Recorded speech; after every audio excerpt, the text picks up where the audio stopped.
Hello friends, welcome to E4U। इस series में हम करने वाले हैं एडवर्ब से रिलेटेड कुछ प्रीवियस ईयर के कुछ ऐसे क्वेश्चन जो कि हर बार एग्जाम में एसएससी, बैंकिंग, एयरफोर्स के एग्जाम्स में हर बार पूछे जाते हैं। Previous year point of exam के पॉइंट ऑफ व्यू से देखा जाए तो बहुत ही ज़्यादा इंपॉर्टेंट क्वेश्चन हम इस सीरीज़ में करने वाले हैं। तो चलिए शुरू करते हैं। Studying for exam, practice with previous year question. Number 1 question, सबसे पहला क्वेश्चन है कि under no circumstances we can help you in the immoral project set the chairman.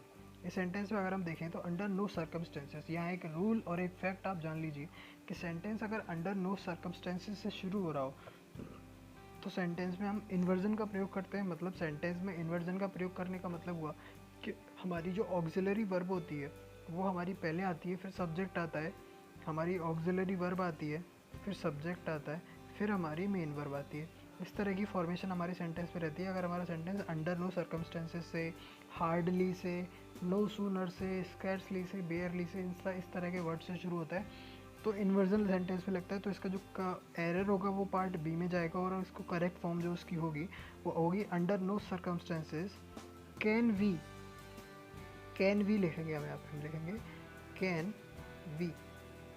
तो समझ चुके होगे आप, error in the part B. Next is somebody informed the contractor that is brother had only died. केवल मर गया, ये थोड़ी ना होता है कि केवल मरा है, ऐसे लिखना हमारा गलत होगा। ओनली का यूज़ हमेशा आप देखोगे कि ओनली एक ऐसा एडवर्ब होता है जिसके साथ लगता है उसी को क्वालिफाई कर देता है। तो डाइड को क्वालिफाई करना यहाँ पे सही नहीं रहेगा। 5 days बिफोर ये क्वालिफाई करना ठीक रहेगा कि उसके भाई जो है उसकी डेथ 5 days बिफोर हुई है। तो हम लिखेंगे, एरर हमारा पार्ट सी में जाएगा और हम लिखेंगे कि डाइड ओनली, लिखेंगे his brother had died only 5 days before. तो error in the part B. Next is she is very senior. Very senior के साथ वेरी सीनियर नहीं लिखेंगे, हम लिखेंगे मच सीनियर। लिखना एक तरह को करेक्ट हो जाएगा, लेकिन सीनियर के साथ हम वेरी का यूज़ यहाँ पर नहीं करेंगे। सीनियर के साथ वेरी लिखना गलत हो जाएगा। अच्छा, हमें एक और बात मैं यहाँ बता दूँ कि सीनियर का साथ आप कभी भी सीनियर को हम कंपेरेटिव डिग्री में नहीं लिख सकते। सीनियर को हमेशा पॉजिटिव डिग्री में इसी तरह लिखा जाता है। नेक्स्ट इज़ यहाँ पे मच सीनियर लिखना करेक्ट हो जाएगा और एरर आपका पार्ट ए में है। Next is who can believe that she was not hardly hit by the death of her son. Hardly hit नहीं होगा, हार्डली का मतलब होता है ना के बराबर। यहाँ ना के बराबर नहीं होगा, उसके सन की डेथ हुई है तो वो उसको एक हार्ड हिट मिला, एक कड़ी चोट पहुँची है। तो यहाँ पे हम हार्ड यूज़ करेंगे, हार्ड हिट।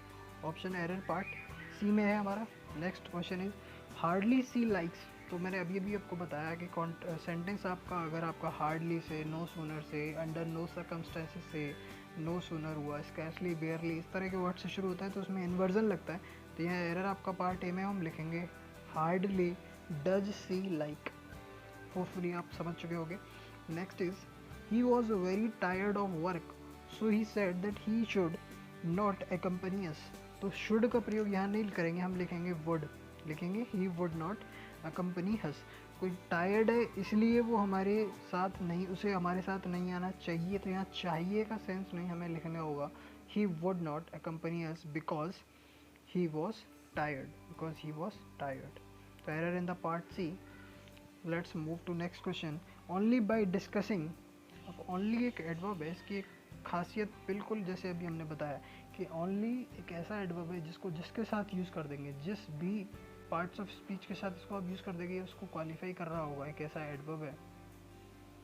तो आप देखेंगे यहाँ पे कि only by discussing with the officer concern they found the person behind the fraud. Fraud के पीछे जो पर्सन था, जो भी उसका गिल्टी पर्सन था, जो भी कंसर्न पर्सन था, तो केवल डिस्कशन से पता चल गया या फिर डिस्कशन ऑफिसर के साथ करने से हमें उसका पता चल गया।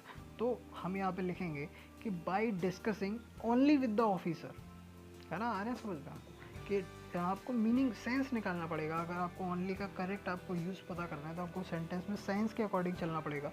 तो आप देखोगे कि by discussing only with the officer, केवल ऑफिसर के साथ डिस्कशन करने से क्या पता चल गया हमें, फ्रॉड के पीछे का जो रीज़न, मेन जो विक्टिम है, जो कल्प्रिट है, वो हमें पता चल गया। तो ऑप्शन जो एरर है वो पार्ट ए में है। Next is the house is very good but too much small. Too much को लेकर और मच टू को लेकर जो कन्फ्यूज़न रहता है वो मैं क्लियर कर देता हूँ एक झटके में आपको। जो एक बात, जो एक मूल मंत्र जो आपको याद रखना है, जो पेनिसिया, जो एक रामबाण जो है वो आपको याद रखना है, वो आप एक याद कर लीजिए, दूसरा आपको ऑटोमेटिक याद हो जाएगा। मतलब मैं आपको दोनों बता देता हूँ, उनमें से आपको एक बात याद रख लोगे ना तो दूसरी की बात जो है वो आपको ऑटोमेटिक याद हो जाएगी। वो बात ये है कि आप देखोगे कि टू मच का जो प्रयोग होता है वो नाउन से पहले होता है। यहाँ पे जो टू मच दिया हुआ है ना, इस टू मच का यूज़ हमेशा नाउन से पहले होता है, और मच टू के बाद जो आता है वो एडजेक्टिव आता है, मतलब मच टू एडजेक्टिव से पहले यूज़ होता है। तो ये स्मॉल एक एडजेक्टिव है, यहाँ पर टू मच लिखना सही नहीं होगा, हम लिखेंगे मच टू। एरर हमारा पार्ट बी में। तो आप एक चीज़ याद रख लो कि हमारा टू मच के बाद नाउन आएगा और मच टू के बाद एडजेक्टिव आएगा। इनमें से दोनों याद रखोगे तो फिर कन्फ्यूज़न हो जाएगा आपको। तो आप ये याद रखो कि हमारा यहाँ हम लिखेंगे मच टू, मच टू यहाँ पे हम लिखेंगे MUCH TW। तो अब मच टू के बाद देखो एडजेक्टिव आ रहा है, तो आप एक याद रखो कि मच टू होगा तो उसके बाद हम एडजेक्टिव का यूज़ करेंगे। तो आपको नेक्स्ट जो इसका अपोजिट है वो आपको ऑलरेडी याद रहेगा। Next question is he doesn't know to make. अच्छा देखो, नो टू मेक तो इस तरह से यूज़ नहीं करते, he doesn't know to make, हम यहाँ पे लिखेंगे he doesn't know how to make. आ रहा है ना समझ में? जैसे she doesn't know how to cook, उसको खाना पकाना नहीं आता। I know how to swim, मुझे तैरना आता है। इस तरह से अगर लिखते हैं तो एडवर्ब ऑफ मैनर वाली बात हो जाती है। So error in the part B. Next question is every member of the family is fond of singing, so Asha is. So Asha is लिखेंगे ना, गलत होगा, सो इज आशा लिखेंगे। यहाँ इन्वर्जन लगेगा, इन्वर्जन का सेंटेंस है, इन्वर्जन का सेंस है यहाँ पे। It is nothing else but, आपने देखा होगा एल्स के साथ आपका बट का यूज़ होता है। My daughter's health is very good. Next is he is kind enough to help her. Kind के साथ हम ये यूज़ करेंगे, यहाँ पे एनफ का यूज़ करेंगे, option part C. The rose is very beautiful, rose बहुत ज़्यादा ब्यूटीफुल है। Mister Pathak found me running fast, running fast. Fast एक ऐसा एडवर्ब है, हमने आपको रूल्स की सीरीज़ में सारे के सारे एडवर्ब्स की जो स्पेशल जो क्वालिटी होती है ना वो बताया हुआ है कि कौन किस किस फॉर्म में काम करता है। फास्ट को मैं आपको रिकेप करवा देता हूँ कि फास्ट एक ऐसा एडवर्ब है जो एडजेक्टिव में हो, एडजेक्टिव की फॉर्म में आ रहा हो या एडवर्ब की फॉर्म में आ रहा हो, दोनों की दोनों फॉर्म में वो हमेशा का, इसका जो रूप जो है वो चेंज नहीं होता। फास्ट का कभी भी फास्टली नहीं करते हम, एडजेक्टिव और एडवर्ब दोनों फॉर्म में ये सेम ही रहता है। यहाँ पर रनिंग हमारा वर्ब दे रखा है आपको, रनिंग आपका वर्ब नहीं है, रनिंग आपका जीरेंड है, जीरेंड है आपका। जीरेंड को भी क्वालिफाई करने का काम यहाँ पे जो कर रहा है वो हमारा एडवर्ब कर रहा है। तो आप इस चीज़ को याद रखेंगे कि फास्ट एडजेक्टिव की फॉर्म में हो या एडवर्ब की फॉर्म में हो, दोनों फॉर्म में सेम रहता है। Next is he is space never at home, तो ऑलमोस्ट वो घर पे कभी होता ही नहीं। It was 10 years ago space she died, तो since she died, since she died हम यहाँ पे लिख देते हैं, लेकिन यहाँ पे लिखेंगे नहीं, क्योंकि आप सेंटेंस पहला वाला देखो कि सेंटेंस पहला वाला आपको दे रखा है पास्ट में और इंडेफिनेट का सेंटेंस है। सिंस आने का मतलब है हमारा सेंटेंस परफेक्ट में होना चाहिए, यहाँ पे परफेक्ट का कोई भी सेंटेंस नहीं है, इसीलिए हम लिखेंगे दैट सी डाइड। आप 10 years ago देखते ही सिंस पे क्लिक कर दोगे और वो ऑप्शन नंबर ए भी दे रखा है यहाँ, तो इसीलिए इस चीज़ का ध्यान रखेंगे एक सेंटेंस कौन सा फॉर्म में है, कौन सा सेंटेंस है और इसका हमें क्या अप्रोप्रिएट यूज़ यहाँ पर रहेगा।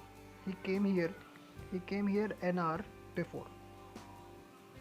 Next, old man are very afraid to death, she works late. आज की वीडियो को यहीं तक रखते हैं, मिलते हैं आपसे अगली वीडियो में, तब तक के लिए stay connected, keep learning, thanks for watching the video.